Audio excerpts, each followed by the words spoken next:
2026 में हो रहा एआई समिट भारत के लोगों के लिए इतना जरूरी क्यों है, चले विस्तार से चर्चा करते हैं। आज दिल्ली में एआई इंपैक्ट समिट की शुरुआत के साथ ही एक बड़ा सवाल देश और दुनिया के सामने खड़ा हो गया।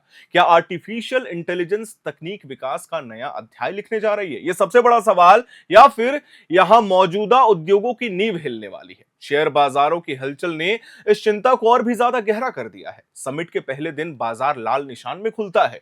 निवेशक यानी इन्वेस्टर्स में घबराहट दिखती है। हालांकि बाद में थोड़ी रिकवरी आई, लेकिन यह साफ है कि एआई डिसरप्शन अब सिर्फ टेक्नोलॉजी की चर्चा नहीं, बल्कि आर्थिक स्थिरता और भविष्य की नौकरियों का मुद्दा भी बन चुका है। चलिए पूरा मामला आपको डिटेल्ड वे में एक्सप्लेन करते हैं।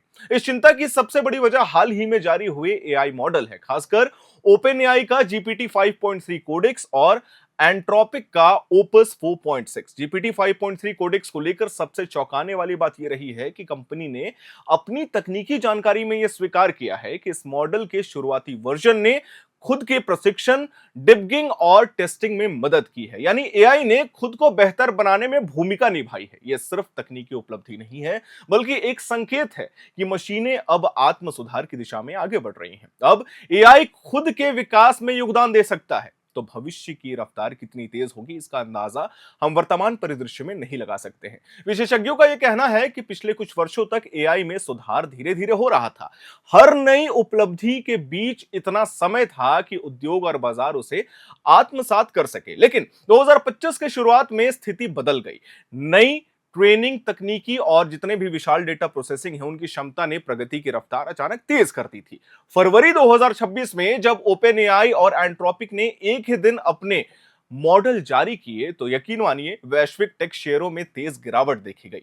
निवेशकों को यह लगा कि यह तकनीक कई पारंपरिक बिजनेस मॉडल्स को कहीं ना कहीं क्षति पहुंचा सकती है और उन्हें गिरा भी सकती है। भारत के लिए यह चिंता और भी ज्यादा गहरी है, क्योंकि देश का लगभग 300 अरब डॉलर का आईटी सेवा उद्योग लंबे समय से मैन पावर आधारित आउटसोर्सिंग मॉडल पर टिका हुआ है। भारतीय कंपनियां क्लाइंट्स के लिए सॉफ्टवेयर डेवलपमेंट, टेस्टिंग, मेंटेनेंस और सपोर्ट सेवाएं देती हैं। अब सवाल यह उठ रहा है कि यदि एआई खुद कोड लिख सकता है, बग ढूंढ सकता है और फिर मैनेज कर सकता है चीजों को, तो क्या फिर क्लाइंट्स मानव श्रम पर उतना ही खर्चा करेंगे? यही वजह है कि शेयर बाजारों में आईटी स्टॉक्स पर दबाव दिखा है। कुछ विशेषज्ञों ने इसे एआई स्केयर ट्रेडिंग कहा है, यानी डर के कारण की गई बिकवाली। हालांकि तस्वीर पूरी तरीके से एक तरफा नहीं है। कई बड़े निवेश बैंक और विश्लेषक ये मानते हैं कि ये सोचना बहुत सरल होगा कि एआई अपने आप पूरी आईटी इंडस्ट्री को खत्म कर देगा। सबसे बड़ा सवाल है ये, एंटरप्राइज स्तर पर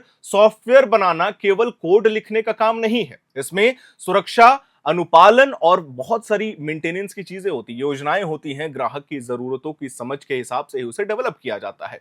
एआई इन प्रक्रियाओं को तेज कर सकता है, लेकिन पूरी तरीके से इंसानी भूमिका को खत्म करना फिलहाल संभव नहीं दिखता। दिल्ली में आयोजित समिट में मौजूद उद्योग नेताओं का भी यही कहना है कि फिलहाल human in the loop model ही हावी है एआई से ऊपर। यानी एआई काम में सहायता कर सकता है, लेकिन अंतिम निर्णय और निगरानी इंसान के हाथ में ही होने वाली है। हालांकि वे यह भी मानते हैं कि आने वाले वर्षों में इंसानी हस्तक्षेप का स्तर घटेगा, मैन पावर घटेगा।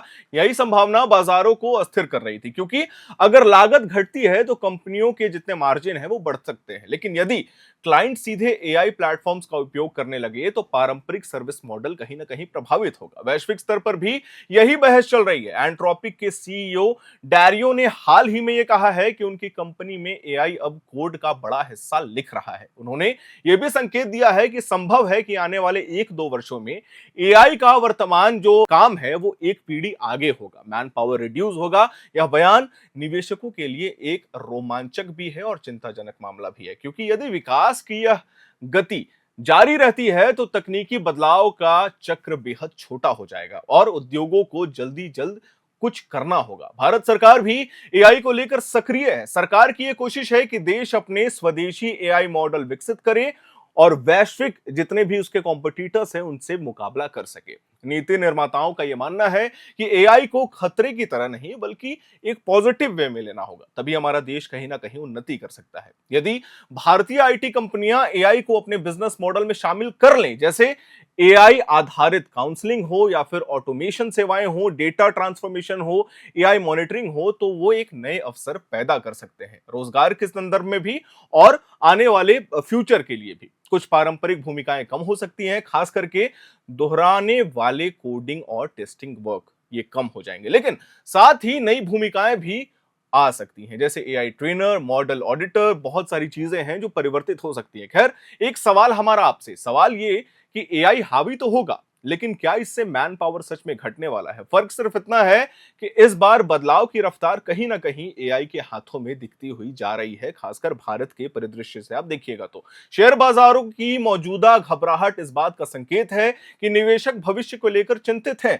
या फिर ये तय नहीं कर पा रहे कि एआई से आईटी कंपनियों के मुनाफे घटेंगे या बढ़ेंगे। हम आपको बता दें, संभवतः दीर्घकाल में वही कंपनियां आगे बढ़ेंगी जो तकनीक को अपनाकर अपने मॉडल को सुनिश्चित करेंगी, खासकर एआई। अंततः दिल्ली का ये एआई समिट केवल एक सम्मेलन नहीं बल्कि एक प्रतीक है, उस दौर का प्रतीक जिसमें तकनीक सिर्फ सहायक नहीं बल्कि यह निर्माता बन रही है। एआई अब चैटबॉट या साधारण टूल नहीं रहा, ये कार्यस्थल की संरचना, आर्थिक मॉडल और वैश्विक प्रतिस्पर्धा को प्रभावित करने की क्षमता रखता है। सवाल यह नहीं है कि एआई आएगा या नहीं आएगा या आ चुका है, असली सवाल यह है कि उद्योग, सरकार और समाज इस बदलाव को कैसे संभालते हैं, अपने आप को कैसे सांचे में ढालते हैं। डर और अवसर दोनों साथ साथ चल रहे हैं। बाजार की घबराहट अस्थायी हो सकती है, लेकिन तकनीकी परिवर्तन स्थायी है। आने वाले महीनों में यह स्पष्ट होगा कि भारत की आईटी इंडस्ट्री इस चुनौती को कैसे स्वीकार करती है और किस तरीके से अपनाती है।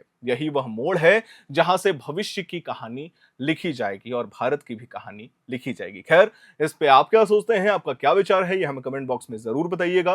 मैं उम्मीद करता हूं आज की हमारी ये जानकारी, हमारी ये वीडियो आपको पसंद आई होगी। इसे लाइक करें, शेयर करें, हमारे चैनल को सब्सक्राइब करें। कैमरे के पीछे मौजूद है मेरी सहयोगी सुमन, मेरा नाम है हर्षित और आप देख रहे हैं एयर नाउ।